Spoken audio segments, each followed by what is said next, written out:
بسم اللہ الرحمن الرحیم. میرے عزیز اور معزز پاکستانیوں، میرے اہم وطن پاکستانیوں کو، جیسے کہ آپ جانتے ہیں کہ آج کل پاکستان میں سیاسی گرمیاں عروج پر ہے، اور ہم اس چیز کو بھی جانتے ہیں کہ جو پارٹیاں شور مچا رہی ہے، ان پارٹیوں کو حکومت کرتے ہوئے ہم نے پہلے بھی آزمایا ہے.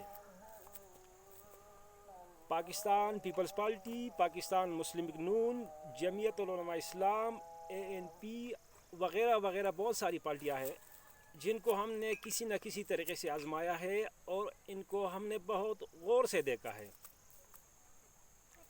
جہاں تک PTI کی تعلق ہے تو میں PTI کا سپورٹر بالکل نہیں ہوں اور نہ رہوں گا، کیونکہ میں خان صاحب کو وہ وقت یاد دلاؤں جب ان کا مزار قائد پہ جلسہ تھا، تو میں واحد PK28 سے علیہ کا ایک کارکن تھا PTI کا. جب میں نے ان کی جلسے میں شرکت کی تھی تو عمران خان صاحب نے جو وعدے کیے تھے وہ وعدے پورا نہیں ہو سکے، یا یہ پورا کرنا نہیں چاہتے ہیں، کیونکہ خان صاحب قسمی ٹوٹ سکتی ہے لیکن وعدہ کبھی نہیں ٹوٹ سکتا ہے. ترقی وہ جو نظر آئے ہے، وعدہ وہ جو پورا ہو.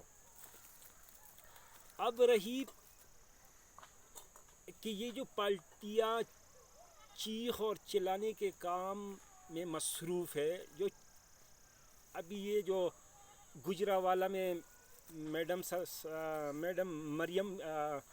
مریم نواز کی بلاول صاحب کے ساتھ مانگنی تھی، اور ادھر مزار قائد پہ ان کا ولیمہ تھا، تو وہاں کیپٹن صفدر صاحب بھی گرفتار ہوئے، ان کے بعد ان کو ضمانت بھی ملی ہے. بہرحال وہ تو سیاسی بات ہے، لیکن جہاں تک ان کے اوپر الزامات ہے کہ یہ را کی ایجنٹ ہے، تو اس میں کوئی شک نہیں ہے.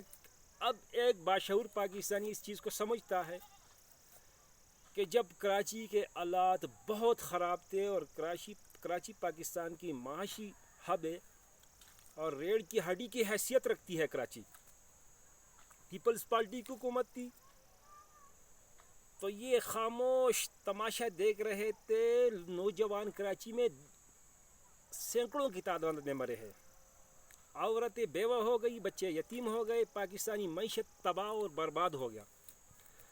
اب گارمنٹس فیکٹری کے جتنے بڑے کاروباری تاجر ہیں، اب کسی سے بھی پوچھئے، جا کے بنگلہ دیش میں پوچھئے وہ کس کی وجہ سے گئے. وہ زرداری نے ان سے بتہ مانگا تو انہوں نے بتہ نہیں دیا، وہ پاکستان سے باہر چلے گئے، کیونکہ اگر وہ بتہ نہیں دیتے تو ان کی ٹارگٹ کلنگ ہو جاتی تھی.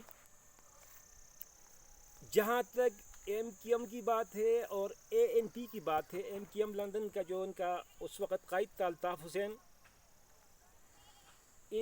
میرے سامنے سراب گوڑ میں نے دیکھا ہے کہ ANP نے تو رکشے والوں کو بھی معاف نہیں کیا، ان سے بھی ان کا 10 روپے 20 روپے بتا تھا. جب رکشہ ایک سٹاپ سے دوسرا سٹاپ کے لیے سواری اٹھا کے چلا جاتا تو یہ وہاں ان کے بندے موجود ہوتے ہیں، ان سے 10 روپے 20 روپے بتا لیتے تھے، اور کافی بڑا نقصان ہوا ہے. مجھے افسوس سے کہنا پڑتا ہے کہ اس وقت ان کے اوپر ایکشن لینا چاہیے تھا، لیکن دیر آیا درست آیا، اور جنرل راحیل شریف نے بالآخر ایکشن لیا اور کراچی کے حالات سدھر گئے. تو اس کی بعد انڈیا کی پیٹ میں درد شروع ہو گیا. ان کو پتہ چل گیا کہ کراچی کے حالات سدھر گئے، تو انہوں نے پاکستانی بارڈر کی خلاف ورزی شروع کی، جو خلاف ورزی آج تک جاری ہے. میں جنرل قمر جاوید باجوہ صاحب سے کہتا ہوں کہ میں ایک معزز پاکستانی ہوں، اور میرا نام عباد اللہ ہے، میں ڈسٹرکٹ بڑگرام سے تعلق رکھتا ہوں. سر، میں آپ سے درخواست کرتا ہوں کہ آپ ایک ایٹمی ملک کے، نیوکلیئر ملک کے آرمی چیف ہے، اور بہترین پروفیشنل آرمی کی آپ سپاہی سالار ہے. آپ کو ابھی چاہیے کہ آپ نے صدام حسین بننا ہے. سر، ان کو آگے جانے نہیں دینا چاہیے. آپ کی تو بدنامی ہو گئی ہے، چاہے پانی گھٹنوں تک ہو یا کندھوں تک ہو، آپ کی تو بدنامی. آپ ان کے اوپر ضرور ایکشن لیں، اور چوروں کو پکڑے، اور ان کو کسی کو مت جیل میں ڈال دے، اور کسی کو کیا نام ہے پنجاب میں جو اڈیالہ جیل ہے وہاں ان کو ڈال دے. ان کو ملک کے ساتھ کوئی وفاداری نہیں ہے. یہ دن بدن ملک کو بدنام کرنے میں لگے ہوئے ہیں. یہ پارٹیاں، ان کے سربراہان بھی لگے ہوئے ہیں. اور مولانا صاحب کی ایک ویڈیو میں نے دیکھی ہے جس میں مولانا صاحب برملا کہتے ہیں کہ آپ کٹلی پتلی فوج ہو اور امریکہ کی فوج ہو، مولانا صاحب آپ کو شرم آنی چاہیے. اگر یہ پاک فوج کے جوان نہیں ہوتے اور یہ آرمی نہیں ہوتی تو آج میں آپ کو انڈیا میں کسی گلی میں جھاڑو لگاتے ہوئے دیکھتا. میں تو یہ نہیں کر سکتا ہوں، لیکن آپ کو شرم آنی چاہیے. اپنی فوج کے خلاف ایسے بیان کوئی معزز اور باضمیر اور باشعور بندہ اس طرح بیان نہیں دیتا ہے. آرمی کو تو آپ لوگ ہی مجبور کرتے ہیں، لیکن آپ کیونکہ کہ آپ میں سیاسی شعور نہیں ہے. آرمی خوشی سے حکومت کے اوپر حاوی نہیں ہو رہی ہے، نہ وہ حکومت کو لینا چاہتی ہے.